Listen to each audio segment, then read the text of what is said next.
Hi ಗೆಳೆಯರೇ, Ananthu BK education YouTube ಚಾನಲ್ಗೆ ತಮಗೆಲ್ಲರಿಗೂ ಆತ್ಮೀಯವಾದಂಥ ಸ್ವಾಗತ. ಈ ದಿನ ಡಿಸೆಂಬರ್ 26 ಮತ್ತು 27ರ GK today current affairs MCQ ಪ್ರಶ್ನೆಗಳನ್ನು ಕನ್ನಡದಲ್ಲಿ ನಾವು ನೋಡಲಿದ್ದೇವೆ. ಬನ್ನಿ ಗೆಳೆಯರೇ, ಮೊದಲನೇ ಪ್ರಶ್ನೆ ಯಾವುದಂತ ನೋಡೋಣ.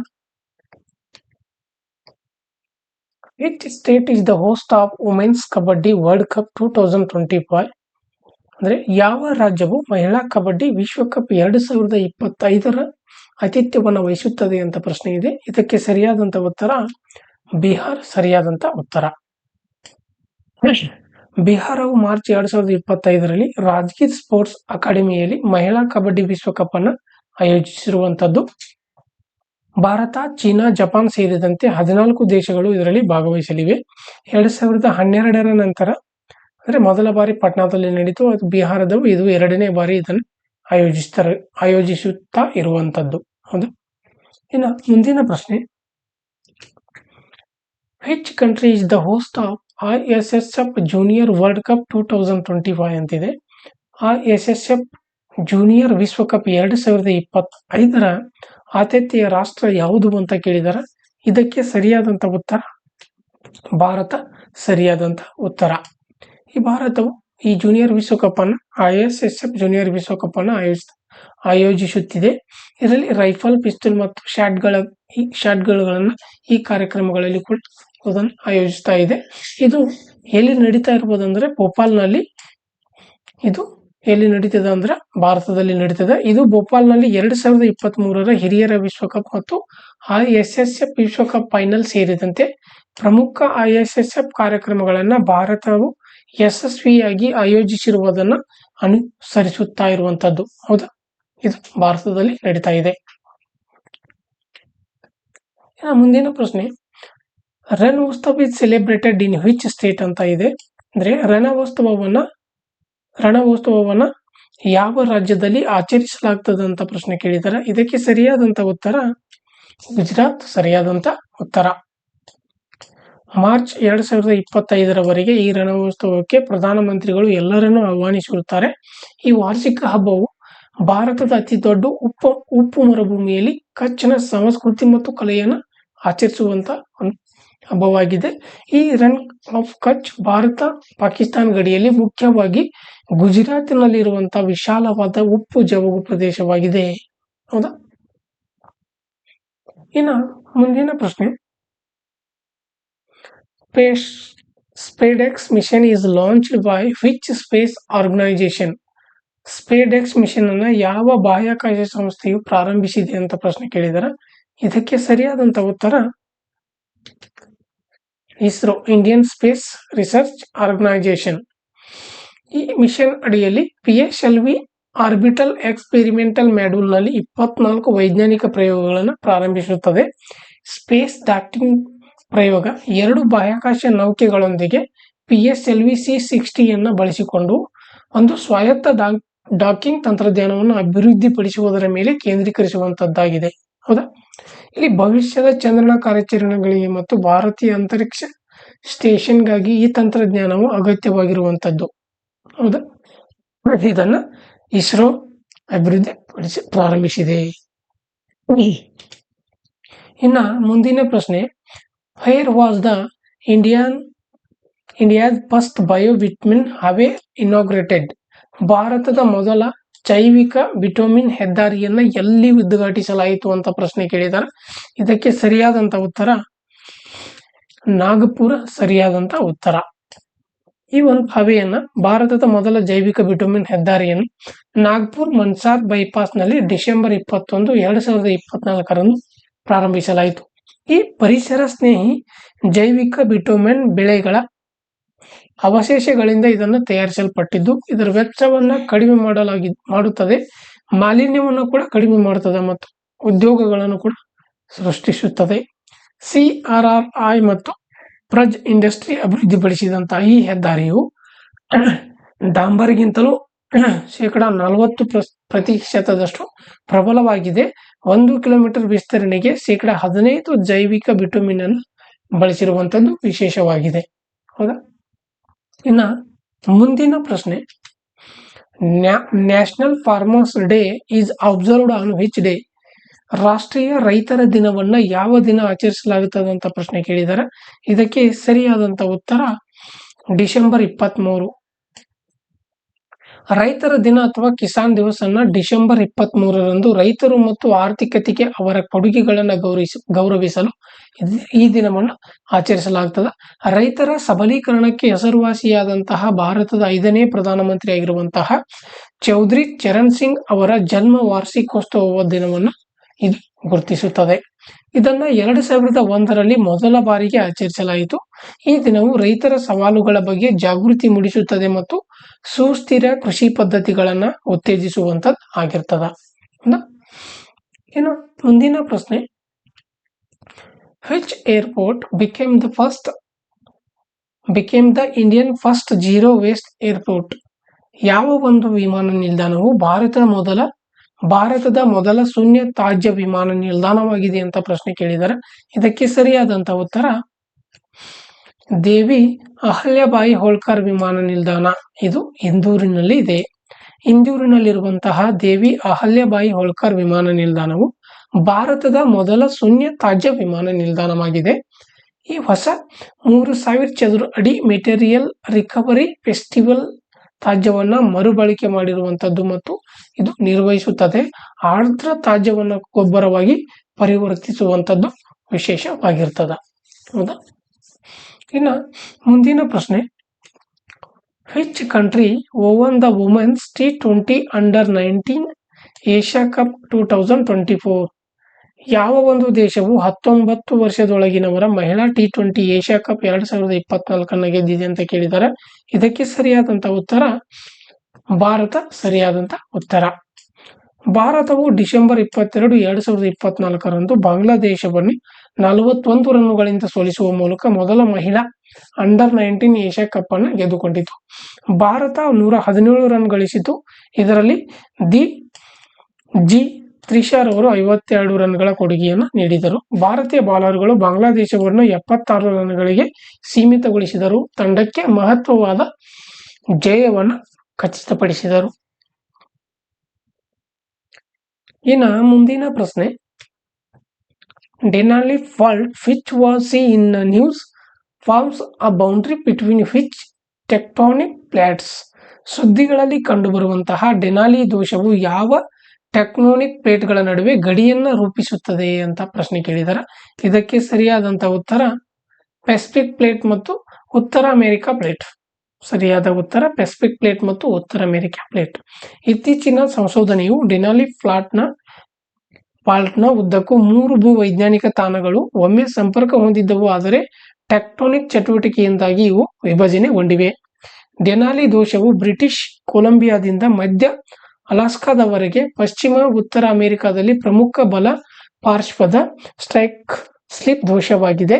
ಇದು ಪೆಸಿಫಿಕ್ ಪ್ಲೇಟ್ ಉತ್ತರ ಅಮೆರಿಕಾದ ಪ್ಲೇಟ್ ಅಡಿಯಲ್ಲಿ ಒಳಪಡುವ ಗಡಿಯನ್ನು ಗುರುತಿಸುತ್ತದೆ.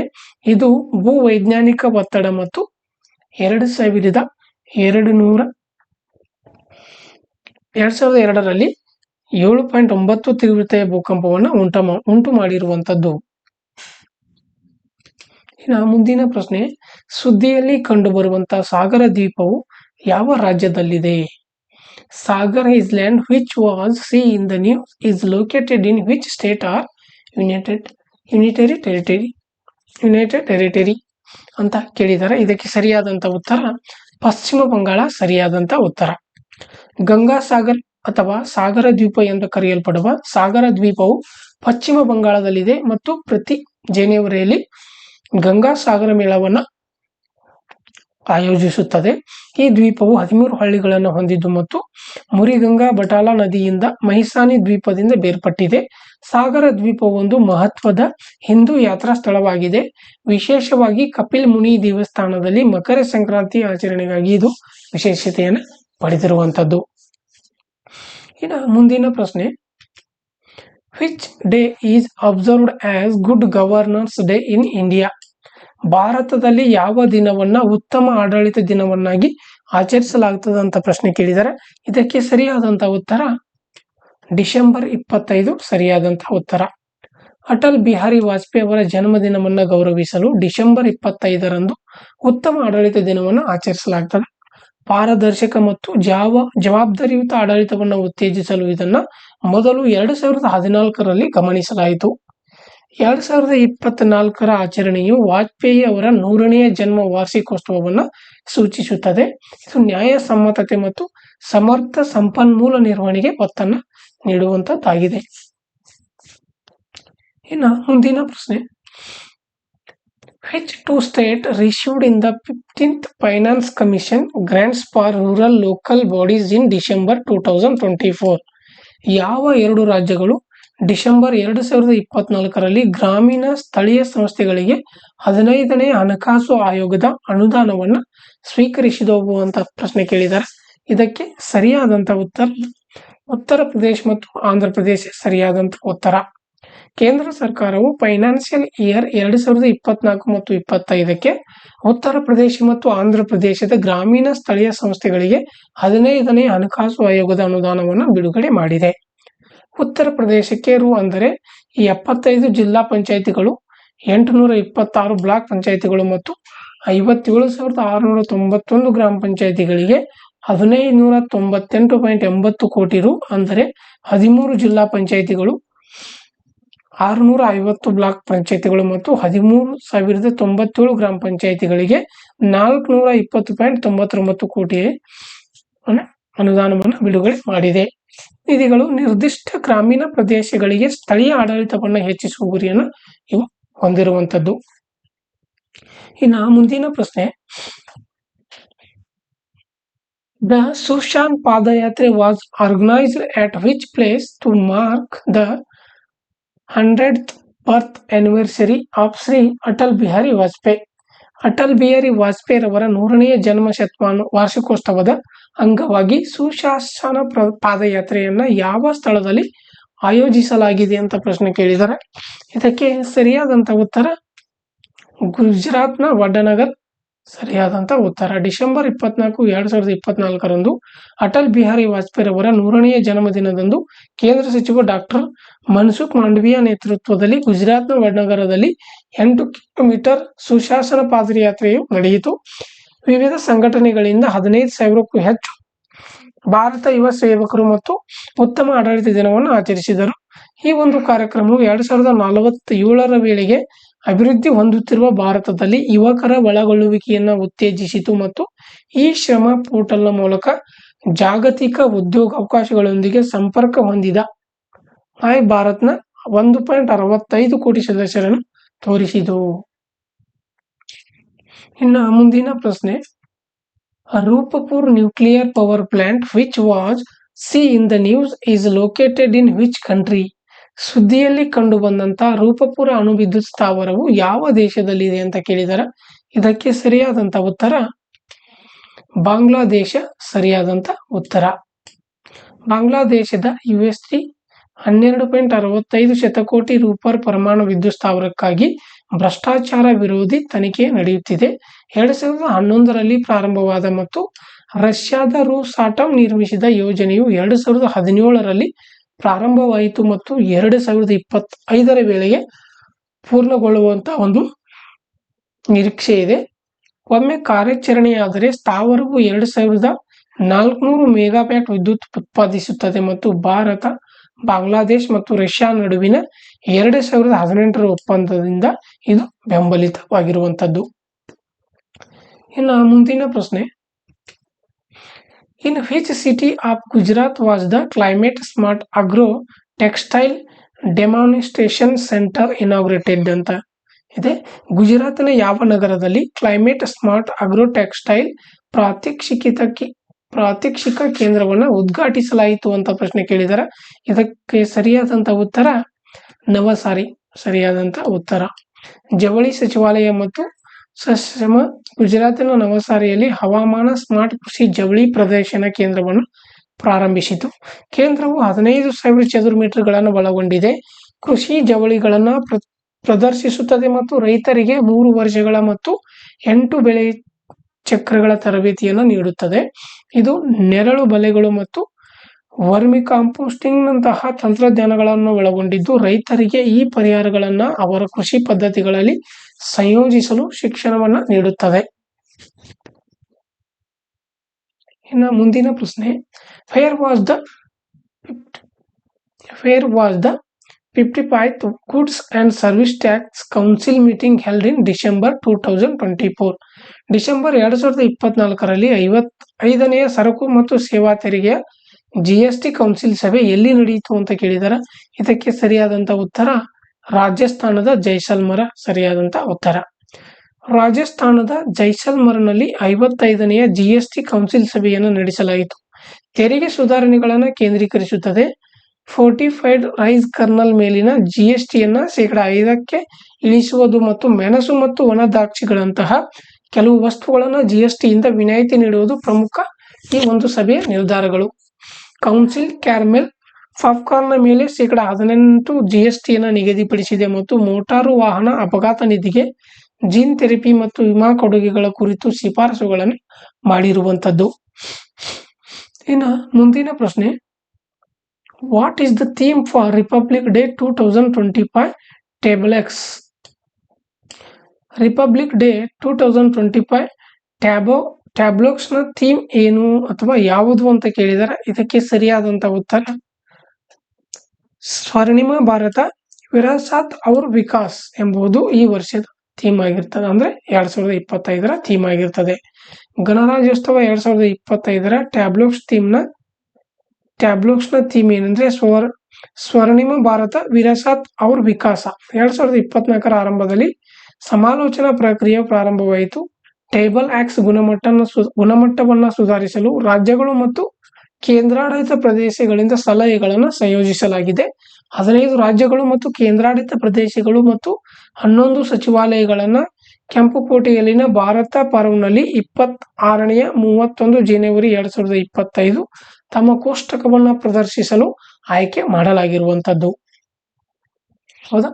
ಇನ್ನು ಮುಂದಿನ ಪ್ರಶ್ನೆ, Didi ki library initiative was launched by which state? Didi ki library ಉಪಕ್ರಮವನ್ನು ಯಾವ ರಾಜ್ಯವು ಪ್ರಾರಂಭಿಸಿತು ಅಂತ ಕೇಳಿದ್ದಾರೆ. ಇದಕ್ಕೆ ಸರಿಯಾದಂತ ಉತ್ತರ ಬಿಹಾರ್ ಸರಿಯಾದಂತ ಉತ್ತರ. ಗ್ರಾಮೀಣ ಪ್ರದೇಶಗಳಲ್ಲಿ ಶಿಕ್ಷಣವನ್ನು ಸುಧಾರಿಸಲು ಬಿಹಾರದಲ್ಲಿ ದೀದಿ ಕಿ ಲೈಬ್ರರಿ ಉಪಕ್ರಮವನ್ನು ಪ್ರಾರಂಭಿಸಲಾಯಿತು. ಇದು ಪಠ್ಯಪುಸ್ತಕಗಳು, ಪರೀಕ್ಷಾ ಸಾಮಗ್ರಿಗಳು ಮತ್ತು ವೃತ್ತಿ ಮಾರ್ಗದರ್ಶನವನ್ನು ಒದಗಿಸುವ ಸಮುದಾಯ ಗ್ರಂಥಾಲಯಗಳನ್ನು ರಚಿಸುತ್ತದೆ. 63% ಬಳಕೆದಾರರು ಹುಡುಗಿಯರು ಮತ್ತು ದೀದಿ ಮಾರ್ಗದರ್ಶಕರು, ಫಾರ್ಮ್ಗಳು ಮತ್ತು ಪರೀಕ್ಷೆಯ ತಯಾರಿಗೆ ಸಹಾಯವನ್ನು ಇದು ಮಾಡುವಂತದ್ದಾಗಿದೆ. ಇನ್ನು ಮುಂದಿನ ಪ್ರಶ್ನೆ, NITI Aayog has launched youth co lab initiative with which international organisation? NITI Aayog ಯಾವ ಅಂತಾರಾಷ್ಟ್ರೀಯ ಸಂಸ್ಥೆಯೊಂದಿಗೆ ಯೂತ್ ಕೋ ಲ್ಯಾಬ್ ಇನಿಷಿಯೇಟಿವ್ ಅನ್ನು ಪ್ರಾರಂಭಿಸಿದೆ ಅಂತ ಕೇಳಿದರೆ ಇದಕ್ಕೆ ಸರಿಯಾದಂತ ಉತ್ತರ ವಿಶ್ವಸಂಸ್ಥೆಯ ಅಭಿವೃದ್ಧಿ ಕಾರ್ಯಕ್ರಮ UNDP ಸರಿಯಾದಂತ ಉತ್ತರ. ಅಟಲ್ ಇನ್ನೋವೇಷನ್ ಮಿಷನ್, ನೀತಿ ಆಯೋಗ ಮತ್ತು ಸಿಟಿ ಫೌಂಡೇಶನ್ನೊಂದಿಗೆ 2024 ಮತ್ತು 25ಗಾಗಿ 7ನೇ youth co lab national innovation challenge ಅನ್ನು ಪ್ರಾರಂಭಿಸಿತು. 2017ರಲ್ಲಿ ಪ್ರಾರಂಭವಾದಂತಹ ಯೂತ್ ಕೋ ಲ್ಯಾಬ್ ನಾವೀನ್ಯತೆ ಮತ್ತು ಉದ್ಯಮಶೀಲತೆಯ ಮೂಲಕ ಸುಸ್ಥಿರ ಅಭಿವೃದ್ಧಿ ಗುರಿಗಳನ್ನು ಉತ್ತೇಜಿಸಲು ಯುವಕರಿಗೆ ಅಧಿಕಾರವನ್ನು ಇದು ನೀಡುತ್ತದೆ. 2024-25 ಸವಾಲು ಅಸಿಸ್ಟೆಂಟ್ ಟೆಕ್ ಫೌಂಡೇಶನ್ ಸಹಭಾಗಿತ್ವದಲ್ಲಿ ಸಹಾಯಕ ತಂತ್ರಜ್ಞಾನ ಮತ್ತು ಶಿಕ್ಷಣದಂತಹ ಕ್ಷೇತ್ರಗಳಲ್ಲಿ ವಿಕಲಾಂಗ ವ್ಯಕ್ತಿಗಳಿಗೆ ಪರಿಹಾರಗಳ ಮೇಲೆ ಕೇಂದ್ರೀಕರಿಸುತ್ತದೆ. ಇನ್ನು ಮುಂದಿನ ಪ್ರಶ್ನೆ, who has been appointed as the 9th chairperson of national human rights commission recently? ಇತ್ತೀಚೆಗೆ ರಾಷ್ಟ್ರೀಯ ಮಾನವ ಹಕ್ಕುಗಳ ಆಯೋಗದ 9ನೇ ಅಧ್ಯಕ್ಷರಾಗಿ ಯಾರು ನೇಮಕಗೊಂಡಿದ್ದಾರೆ ಅಂತ ಪ್ರಶ್ನೆ ಕೇಳಿದ್ದಾರೆ. ಇದಕ್ಕೆ ಸರಿಯಾದಂತ ಉತ್ತರ ವಿ ರಾಮಸುಬ್ರಮಣಿಯನ್ ರವರು ಡಿಸೆಂಬರ್ 2027ರವರೆಗೆ 3 ವರ್ಷಗಳ ಕಾಲ ರಾಷ್ಟ್ರೀಯ ಮಾನವ ಹಕ್ಕುಗಳ ಆಯೋಗದ ಹೊಸ ಅಧ್ಯಕ್ಷರಾಗಿದ್ದಾರೆ.